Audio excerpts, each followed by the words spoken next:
When we had the pilot with the first several students and we began to realize that this was very interesting and had great potential in terms of shifting the technology or the accommodation strategy, we began to involve more students in the process.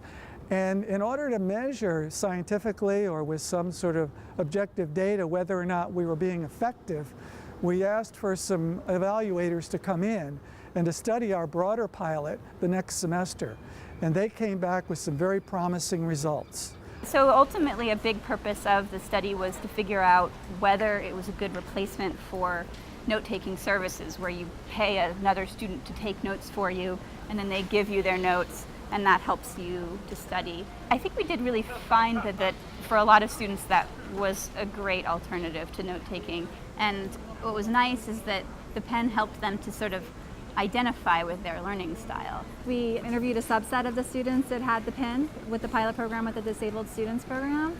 And that was a one-on-one where we took pictures of some of their notes. Everyone uses the pen differently, and it enables them to have this new way that they identify with how they study. So one of the biggest findings that we had in the process of doing the study is that there's no one way to use the Smart Pen.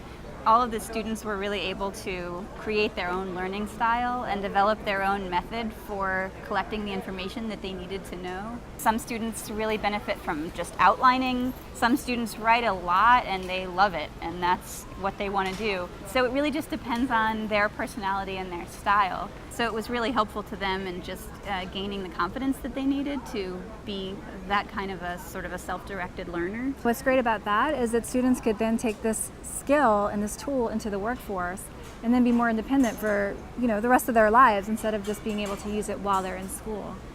You don't necessarily want to train people to use it in a certain way. You want to give them the tool, tell them how to use it, expose them to all the different functionalities, and then let them try and fit it into the way that they learn.